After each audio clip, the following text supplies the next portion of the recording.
Hello everyone and welcome to my channel चलचित्र पे चर्चा। आज हम बात करने वाले हैं गुल्लक सीज़न 4 की। यह शो 2019 में चालू हुआ था और तब से लेकर आज तक इसके 4 सीजन्स आ चुके हैं। ये शो पिछले 3 सीजन्स की बीट पे ही चलता है, मतलब 5 एपिसोड्स हैं और सब मतलब और और हर एपिसोड में जो है एक मेन कहानी उठाई गई है और उसका निवारण उसी के एपिसोड के अंत में कर दिया गया है। तो ऐसा कुछ कोई ऐसा वही अगर आप देखें तो आप समझ रहे हो मैं किसकी बात कर रहा हूँ। और इस सीज़न में उनका मेनली फोकस है अमन मिश्रा पे, जो घर के छोटे लड़के हैं। वो अभी वो मतलब अब जवानी चहक रही है, बंदा सयाना हो रहा है बंदा सयाना हो रहा है और बदतमीज़ी से बात कर रहा है लोगों से। उसको टोका भी जाता है, स्पेसिफिकली तीन तीन जगह 3 लोगों से टोका जाता है कि यार ये बंदा आपका जो है बड़ा बदतमीज़ होता जा रहा है, ये वो है। घर से पैसे वैसे चुराने चालू कर दिए हैं घर। और उसका रीज़न बड़ा स्टूपिड लगा मेरे को, मतलब राइटिंग वाइज नहीं, मतलब वो यार ठीक है यार, वो बंदा जवानी में यार कुछ गलतियाँ तो करता ही, वो समझ रहा है। बट तो वो जिस जिस रीज़न के लिए वो कर रहा था वो मेरे को बड़ा स्टूपिड लगा। पर ठीक है, चलता है भाई, अब क्या करें।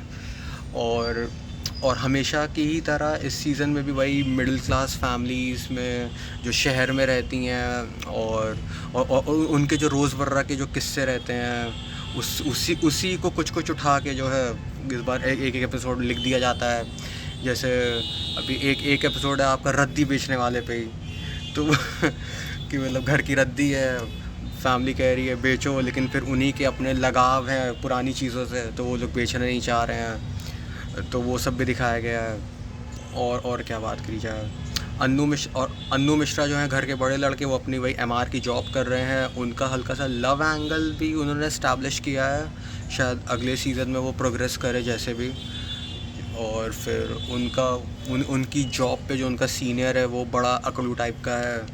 वो बदतमीज़ी से बात करता है, मतलब नॉर्मल यार भाई जॉब पे जो सीनियर्स रहते हैं वैसे ही दिखाया गया है उसे भी। और और और हमारी जो माता जी का कैरेक्टर प्ले कर रही हैं गीतांजलि कुलकर्णी, आई गेस अगर मैं नाम सही ले रहा हूँ तो हाँ यही है नाम है, हाँ।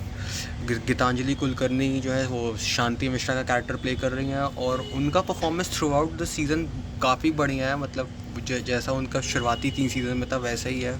लेकिन जो सीज़न 4 का जो एपिसोड 2 है, इसमें ये वो छिनौती वाला कि उनकी सोने की चेन छिन जाती है मंदिर से लौटते हुए, उस एक सिंगल एपिसोड में उनकी जो परफॉर्मेंस है भाई साहब, फेवरेट। वो मतलब वो जो था जब आपका सामान चोरी हो जाता है या ऐसे कोई छिन जाता है, गुम जाता है और मिलता नहीं है, और फिर आप हल्का सा गिल्ट भी महसूस करते हो उस चीज़ को लेके कि यार मैं और सही से रखता, मेरे को याद रहता कहाँ रखा है तो शायद ना गुमता ना खोता, या मैं ये सोने की चेन ना पहन के ही जाती तो शायद चोरी ही ना होता। ये तो वो जो एक गिल्ट जो फील कर रही होती है वो, उसको उन्होंने काफ़ी बढ़िया से एक्सप्रेस किया है अब अपनी परफॉर्मेंस में। मतलब आप उनका चेहरा देख के आप फील कर पाते हो कि यार ये आंटी जी जो है मतलब काफ़ी मतलब दुख में है, नहीं ऐसा नहीं होना चाहिए। और इस केस में जो मतलब जो टिपिकल फादर्स जो होते हैं, जो टिपिकल हस्बैंड्स या कोई भी हो पार्टनर हो, वो जो एक काउंटर मेजर्स प्रोवाइड करते कि यार क्यों पहन के चली गई, नहीं जाना चाहिए था। कि मतलब ये 30 रुपये में बात हुई थी रिक्शा वाला, लेकिन अब 50 रुपये ले रहा है। क्यों ले रहा है? क्योंकि उसने चैन देख ली होगी इसीलिए ले रहा हो। ये सब ऐसे ही हल्का सा टॉन्ट मार रहे होते हैं और वो दिखाया गया। और फिर वो भी ये भी एड्रेस किया गया कि यार पापा आप ये जो बोल रहे हो उससे कुछ किसी का भला नहीं हो रहा है और आप मम्मी का जो है मूड और ही ख़राब कर रहे हो, उनके बच्चे ऐसा टोकते हैं उनको। और फिर उनका शायद कोई निर्जला व्रत भी चल रहा होता है, तो वो अलग ही उसका एक अलग ही स्ट्रेस रहता है व्रत रहने का दिमाग पे कि यार कुछ खाए पिए नहीं हो, बस इतना बुरा दिन हो गया यार, क्या ही है दिन, क्यों ही है दिन, क्या क्यों ये सब। तो वो भी दिखाया गया है। और उसमें फिर उसका जो उस एपिसोड में उसका जो निवारण, जो पुलिस वाले के पास जब हम लोग जाते हैं कंप्लेन करने की सोने की चेन छिन गई है, तो उस टाइम पे जो पुलिस वाली जो एक महिला अफसर दिखाई है, उनकी जो बात से जो उनका जो मूड जो है वापस से अपलिफ्ट होता है कि यार आपकी जान भी जा सकती थी लेकिन नहीं गई। उस चीज़ का शुक्र मनाओ और खुश रहो, मूव ऑन करो। तो वो एक दिखाया गया, वो ठीक लगा मुझे। पर हाँ, क्योंकि ऐसे ही तो होता है यार, आदमी मिलती है चीज़, मिलती है ठीक, नहीं मिलती है तो आदमी क्या बैठ के रोएगा थोड़ी, आगे बढ़ेगा जीवन में, ठीक है। तो एक वो दिखाया गया है। और और अगर मैं बात करूँ जमील खान जी की, जो यार थ्रू आउट द सीज़न काफ़ी बढ़िया, सीज़न 3 में जो उनके साथ हुआ था, उसके बाद मैं उनको लेके मैं और कोई सैड एक्सपीरियंस मैं नहीं देखना चाह रहा था भाई, क्योंकि सीज़न 3 में वो भाई साहब वो काफ़ी वो झंझोड़ देता है कि यार कि हाँ, वो जो बीमारी जो उनको हार्ट अटैक शायद था, मे बी, हाँ हार्ट अटैक ही था शायद, तो उसमें जो वो वापस से हील करके अभी सीज़न 4 में तो खुश भाई है, चिल रहते हैं वो तो उनको लेके मैं कुछ वो नहीं, मतलब मेरे को डर लग रहा था कि यार ये लोग फिर से कहीं उनके ऊपर कुछ वो ना डालने कि यार हार्ट अटैक आ गया, इस बार कहीं चले ही ना जाए, पता चला जॉर्ज कूपर वाला ट्रीटमेंट हो गया उनके साथ। तो वो मैं रेडी नहीं था देखने के लिए, या उस फैमिली पे ही कुछ और कोई बहुत बड़ा संकट आ जाए। उन्होंने इस्टेब्लिश करने का ट्राई किया पहले एपिसोड में कि वो नोटिस आ गई है क्या अपने ये PWD वालों से कि यार अवैध निर्माण है, घर तोड़ो। तो फिर लेकिन उसका निवारण उन्होंने पहले ही एपिसोड में एंड में ही कर दिया, वो घूस दे के जो है, और उसके घूस वो भी ये भी काफ़ी अच्छे से दिखा है कि यार जब एक मिडिल क्लास आदमी जब पहली बार अपने जीवन में घूस देता है, एज अ नेसेसरी ईवल दिखाया उसे कि यार अब ज़रूरी है तो यार घर बचाना है तो करना ही पड़ेगा। तो घूस देने के बाद जो एक अकड़, एक चौड़ आती है आपके अंदर, शो में शायद शो में एक वर्ड स्पेसिफिक है, वो तुलक मिजाजी ऐसे कुछ करके एक वर्ड स्पेसिफिक उन्होंने यूज़ किया है, जो तुलक मिजाजी आती है आपके अंदर कि यार अब पैसा मैंने तुमको दे दिया तो एप्लीकेशन भी तुम ही भरोगे, मैं कुछ नहीं कर रहा। फिर जो एक एटीट्यूड आता है आपके अंदर घूस देने का जो मेरे को लगा नहीं मैं इसके बारे में कैसा फील करूं, मतलब यार ये सही है कि गलत है, पर ठीक है एज अ नेसेसरी ईवल दिखाया है। तो यार अब फैमिली के लिए तो यार चलता ही, आदमी कोई भी हद तक जाएगा चाहे जैसे भी हो। तो वो एक दिखाया गया है, वो भी मैं सोच रहा था कि यार ये पैसे तो दे दिए हैं, लेकिन अगर कहीं तोड़ दें तो वापस से आके तोड़ दें, उनका क्या भरोसा। तो वो भी एक मेरे को लग रहा था, पर नहीं गए वो लोग उस रूट पे कि यार घर ही तोड़ दें। आखिरी एपिसोड पे आते आते मेरे को आखिरी तक लग रहा था कि यार घर तोड़ देंगे भाई, अब बस आते होंगे बुलडोजर लेकर तो टूट जाएगा घर, और लेकिन ऐसा नहीं हुआ, थैंकफुली ऐसा नहीं हुआ। और फिर जमील खान जी हो गए हमारे, माता जी हो गई, अन्नू जी हो गई, अमन भाई साहब हो गए। स्पेसिफिक मोमेंट्स की बात करूँ तो पहले ही एपिसोड में जब वो घूस दे के जब अपना मामला सुलटा देते हैं, तब उनकी जो वाइफ रहती हैं शांति देवी, वो एक बात बोलती हैं कि सुनो चाय पियोगे, नहीं पियोगे, अच्छा नहीं, ऐसे बोलती हैं, सुनो चाय पियोगे। फिर बोलती हैं कि यार आदमी बड़े सही हो, ऐसे आदमी सही हो तुम, घर की दीवारें बचा ली, आदमी सही हो तुम। तो फिर उसमें जो एक स्माइल आती है उनके चेहरे पे, संतोष मिश्रा के चेहरे पे, वो देख के आपका दिल खुश हो जाता है भाई। लाइक आदमी को क्या चाहिए, एक मिडिल क्लास आदमी जिसके 2 बच्चे हैं, अपनी मिडिल एज में जी रहा हुआ भाई, 50 या 45 साल जो भी है, उसमें एक आदमी को क्या चाहिए यार कि उसकी पसंदीदा महिला, उसकी वाइफ उसकी तारीफ़ कर दे भाई, और दिल खुश हो जाए बंदे का। तो फिर उसके बाद खुश होकर बोलते हैं कि चलो वो थर्सडे की बाज़ार में वो लेने चलोगी, क्या क्या क्या कर्टन्स लेने, पर्दा लेने। तो वो काफ़ी स्वीट मोमेंट था मेरे लिए कि यार मतलब मैं भी, मेरी भी मुस्कानें आ ही गई थी। और आखिरी एपिसोड की मैं बात करूँ, इसमें स्पॉयलर्स होंगे, चाहो तो अवॉइड कर दो, लेकिन आखिरी एपिसोड में जब फादर साहब को उनके प्रेम पत्र मिल जाता है, वो भी उसका नहीं रहता, वो अपने दोस्त के लिए लिखता है, अमन मिश्रा अपने दोस्त के लिए पत्र लिखता है, पर उनको लगता है कि यार ये तो हमारा ही लड़का है, किसी लड़की को फंसा रहा है, ये वो जो भी है। पता भी चल जाता है कि भाई साहब डेट पे गए थे। तो फिर उसमें वो घर छोड़ के चला जाता है। फिर वो भाई जो ब्रदरली जो दोनों भाइयों के बीच के जो वो थी, उसमें इस सीज़न में कम था, जो मतलब जो 2 भाइयों के बीच के जो जो सीन्स थे, इमोशनल सीन्स या कोई भी सीन्स, इमोशनली क्यों बोल रहा हूँ मैं बार बार, जो उन दोनों भाइयों के बीच के जो सीन्स थे इस सीज़न में कम थे, लेकिन जितने भी थे इफेक्टेड थे। एक एपिसोड में शायद लड़ाई भी हो जाती है दोनों के बीच कमरे को लेके, और फिर जब लास्ट एपिसोड में जब वो बंदा भाग जाता है अपने पेरेंट्स से नाराज़ होके, और हल्का सा गिल्ट में भी रहता है वो कि यार मैं तो नकारा हूँ, और ये वो जो भी है बंदा फील कर रहा होता है। तो फिर उसमें उसका भाई आके जो है उसको घर ले जाता है, मनाता है।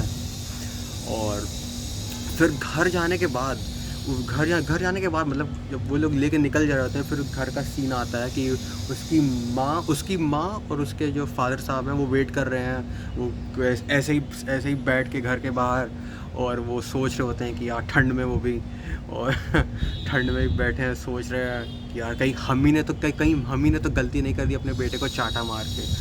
और फिर देखते हैं कि वो दूर से कि हाँ दोनों दोनों भाई स्कूटी से आ रहे हैं, फिर वो अंदर लेके जाते हैं। और फिर वहाँ पे जमील खान का परफॉर्मेंस आखिरी एपिसोड में, भाई साहब, वो और अमन मिश्रा का एक डायलॉग, वो बस मतलब एक डायलॉग में भी एक फ्रेज़ वो बोलता है कि वो एक फ्रेज़ से वो पूरा डायलॉग जो है वो एक फ़िक्शन से एक प्योरली रियलिटी बन जाता है। मैं ट्राई करता हूँ एक्सप्लेन करने का। तो होता कुछ ऐसा है कि जब बाप जो है वो हल्का सा गिल्ट में रहता है कि यार मैंने अपने बेटे को थप्पड़ मार दिया, और फिर आखिरी में जब वो दोनों भाई आते हैं घर, फिर बताते हैं कि यार ये तो हरिद्वार जाना चाह रहा था, योगा वोगा सीख के फौरन को सिखाता है, ये वो जो भी है।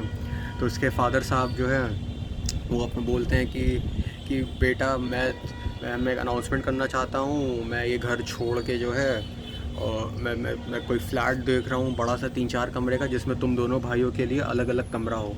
उसके बाद जो बोलते हैं कि भले ही मैंने अपने जीवन में तुम्हें 2 अलग घर नहीं दे सका, लेकिन 2 कमरा तो दे ही सकता हूँ। और उस टाइम पे भाई साहब वो भी हल्का हल्का उनकी आंखों में भी आंसू रहते हैं उस बात को कहते समय। फिर अमन मिश्रा, यार मेरे को गूज़बम्स आ रहे सोच के फक उसमें अमन मिश्रा भी बोलता है कि फिर अमन मिश्रा भी एक हल्के से गिल्ट और एक सॉरी स्टेट में तो रहता ही है। तो कहता है कि पिताजी हमें पापा हमें माफ़ कर दीजिए, हमें कमरा नहीं चाहिए, और हम ऐसे ही खुश हैं, आप प्लीज़ पहले जैसे हो जाइए, हमें बहुत डर लग रहा है। ये जो लाइन, जो पूरे डायलॉग में जो ये जो फ्रेज़ बोलता है कि आप प्लीज़ पहले जैसे हो जाइए, हमें बहुत डर लग रहा है, वो भाई साहब, वो सुन के लगा कि यार ये इन्होंने क्रैक कर लिया भाई, क्योंकि ये बहुत रियल चीज़ है। आपने अपने घरों में भी देखा होगा कि जब आपके फादर साहब ऐसे कुछ इमोशनल हो जाते हैं, वो कुछ ऐसी बातें कर देते कि यार हाँ हम अपना पूरा सर काट के तुम्हें दे देंगे, और तुम जो करना करो, हम तुम्हें सब कुछ प्रोवाइड करेंगे। और फिर वो सब में फिर आप भी लगता है कि यार पापा ऐसे की बात कर रहे हैं, या आप पहले जैसे हो जाइए था। तो फिर वो हम क्योंकि आपके अंदर भी वो, अगर आप कभी एक्सपीरियंस किया होगा आपने, तो आपको भी लगेगा कि यार पापा ऐसे की बात करें यार, एक हल्की सी अनईज़ी आपको लगने लगती है as a son, as a daughter, अपने फादर के प्रति कि यार पापा ऐसे क्यों बोल रहे हैं यार। कि मतलब लगता है कि आपका जैसे दिल जो है आप ऐसे टूट के ऐसे डायफ्राम पे झूलने लगेगा, मतलब वो भारी हो जाएगा काफ़ी। तो वो बहुत बढ़िया से नेल किया यार उन्होंने, मतलब वो, मैं कहा भाई यार ये बेस्ट राइटिंग है भाई। तो वो काफ़ी बढ़िया से दिखाया गया है। और फिर वही है, फिर अब उन्होंने शायद हिंट भी कर दिया कि शायद अगले सीज़न में वो लोग शायद दूसरे घर में शायद शिफ्ट हों, और ठीक है वो भी यार, चलो बढ़िया है, अगले सीज़न के लिए वेट करेंगे अपन। और फिर थ्रू आउट द सीज़न में जो है जो गुल्लक एज अ कैरेक्टर मतलब उन्होंने दिखाया है शो में, तो वो भी दिखाते हैं कि वो गुल्लक फूड गई है, कि फूड गई है। तो वो भी अब उसको सोचा जाए तो मेरे दिमाग में एक ख्याल आ रहा है कि वो गुल्लक का फूटना सिंबलाइज़ करता है कि अब इस घर की कहानी जो है, मतलब फैमिली की कहानी, लेकिन अब इस घर में जो है कि अब शो यहीं तक था, कहानी यहीं तक थी, अब अगला सीज़न शायद बड़े घर में होगा, बड़ी गुल्लक आएगी उसके में भी। तो मैं वैसे ही सोच रहा हूँ कि शायद इसी टोन, वो शायद डायरेक्टर वही दिखाना चाह रहे हो। तो वो था उसमें।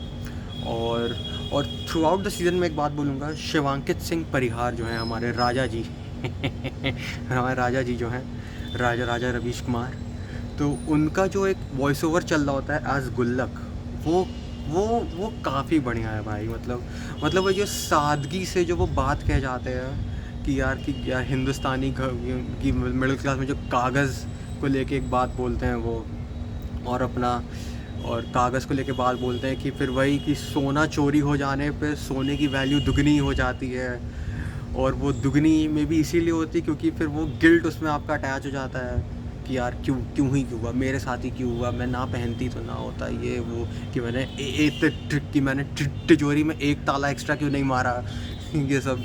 तो वही दिखाया कि सोना चोरी होने पे उसकी वैल्यू अचानक से दुगनी हो जाती है। इस चीज़ों पे बाकी इकोनॉमिस्ट भी रिसर्च कर रहे हैं, तो वो सब काफ़ी सादगी से दिखाया गया है। और उनका वॉइस ओवर जो है, पूरे शो में ऐसा लगता है जैसे बढ़िया पकी पकाई दूध वाली जो सेवई या खीर होती है, उस पर किसी ने ड्राई फ्रूट छिड़क दिए भाई साहब। मतलब वो काफ़ी परफेक्ट सा लगता है मेरे को। और अगर मैं बुरी बातों की बात करूँ शो में, तो यार मेरे को बुरी बात ऐसी तो कुछ लगी नहीं, बट लेकिन अगर मैं बुरी बात लाइक बैड, अगर मैं शो का बैड मैं बताना भी चाहूँ तो मेरे लिए यही होगा कि यार शो छोटा बहुत था। 5 एपिसोड आपको नहीं लाने चाहिए, आप 8 कर दो, 9 कर दो, क्योंकि आप इतने टाइम बाद आ रहे हो, आपका 2-2 साल में एक सीज़न आता है, तो यार 5 एपिसोड काफ़ी छोटा फ़ील होता है। और ठीक है यार, 5 एपिसोड काफ़ी छोटा फ़ील होता है, लेकिन फिर वो मैं कहा यार थोड़ा सा और तो आप डिज़र्व करते हो। जमील खान का परफॉर्मेंस यार आप और देखना चाहोगे। संतोष मिश्रा, जमील खान परफॉर्मेंस बहुत बढ़िया था। उनके ये जो 1-2 मोमेंट जो शो में थे, आपका दिल ले जाते हैं भाई, मैं बता रहा हूँ। और फिर तो यही था कि यार, और शो का म्यूज़िक मैं बैड नहीं बोलूँगा, लेकिन ऐसा कुछ डिस्टिंक्ट नहीं था कि यार कि हाँ कुछ अलग सा ही कोई सीन में। वही है, एक शो का इंट्रो बहुत बढ़िया है, और उसी इंट्रो की ट्यून जो है कुछ कुछ इमोशनल सीन्स में बच जाती है, तो ठीक लगता है। तो उसमें कोई ऐसा कुछ म्यूज़िक नहीं था। और कैमरा एंगल्स नहीं, मतलब डायरेक्शन शो का बहुत बढ़िया है, मतलब ठीक है, डायरेक्शन में बहुत बढ़िया भी नहीं बोलूँगा, शो का डायरेक्शन सही है। सिनेमाटोग्राफी शो की बहुत बढ़िया है।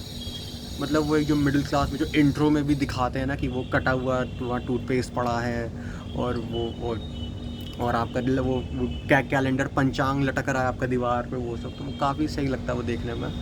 और लेकिन जो क्रिएटिव कैमरा एंगल्स जो होते हैं, शायद एक ही जगह दिखाया गया शो में, जो क्रिएटिविटी एक ही जगह शो में उसको मतलब एक क्रिएटिव वे में शूट किया गया है, जब दोनों भाइयों के बीच में लड़ाई होती है, और दीवार को एज अ बैरियर दिखाया गया है स्क्रीन में। यार एक तरफ आपके अमन मिश्रा हैं, एक तरफ आपके अन्नू मिश्रा, और दोनों के बीच में एक इमोशनल बैरियर आ गया उस लड़ाई के चलते हैं, तो उसको दीवार से रिप्रेजेंट किया गया है। वो मैं ट्राई करूँगा कि मैं डाल दूँ एक फ़ोटो को दिखाने के लिए, तो वो काफ़ी बढ़िया है।